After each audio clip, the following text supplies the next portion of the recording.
Bonjour à tous et à toutes, eh bien, je suis ravie de vous retrouver pour cette nouvelle capsule.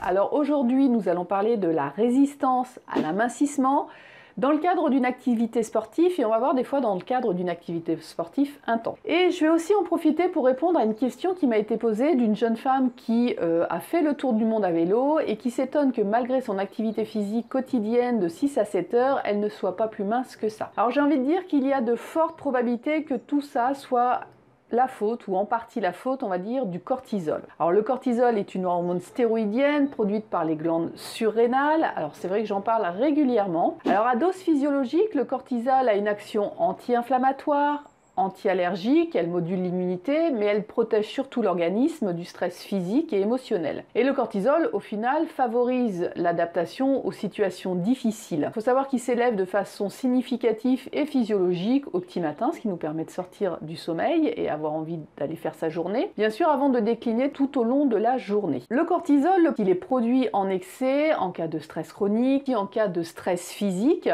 comme une activité sportive intense et répétée, eh bien, peut avoir des incidences sur notre morphologie. Le premier cas, une personne démarre sa remise en conditions physiques, on va dire avec déjà un excès de cortisol, souvent en lien avec son stress quotidien.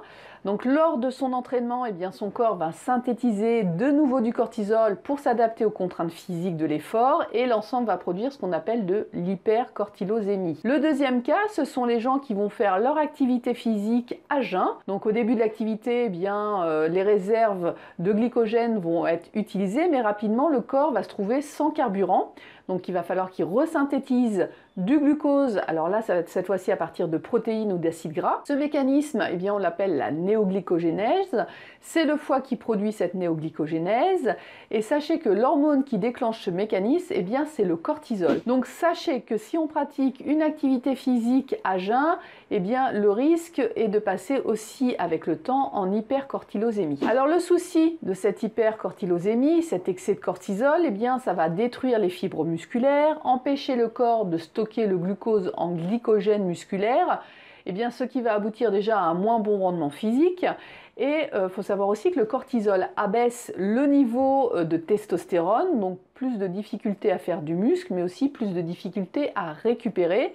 On peut même voir s'installer une fatigue persistante après l'effort, ainsi que des fois des infections. Il y a des gens qui vont vous dire je ne comprends pas, depuis que je me suis remis au sport, je suis plus malade qu'avant, et c'est peut-être en lien avec cet excès de cortisol. Alors, le souci par rapport au poids, c'est que si on a une chute de la testostérone, eh bien, même chez les hommes, on va avoir un risque d'une expression plus importante de ce qu'on appelle les œstrogènes, surtout si on est en surpoids. Et le souci, c'est que les œstrogènes freinent le déstockage des graisses. Pour finir, l'hypercortilosémie stimule aussi l'appétit, et plus particulièrement pour les aliments énergétiques, donc les aliments sucrés, les aliments gras.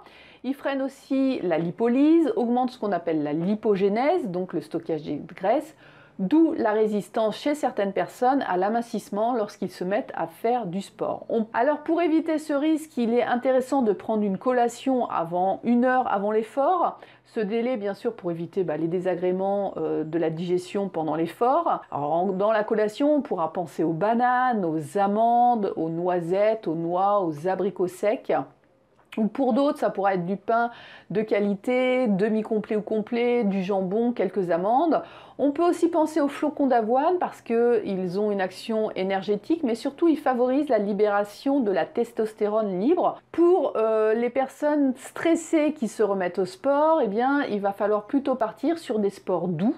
La marche, surtout la marche en forêt qui détend plus, la natation, le pilate, qui vont permettre de commencer à retravailler la musculature sans faire monter le niveau de cortisol. Alors bien sûr, on commence avec des séances de 30 à 45 minutes, 2 à 3 fois par semaine. Et pour les accros du sport qui ont tous les signes d'hypercortilosémie, eh bien, il est important de diminuer la fréquence et la durée des séances. Bien sûr, le taux de cortisol peut se moduler aussi avec certaines plantes comme la rhodiole ou le ginseng. Le niveau de testostérone, lorsqu'il est vraiment très bas, peut être lui augmenté avec une plante qui s'appelle le tribulus. Donc voilà, j'espère que cette vidéo vous a plu.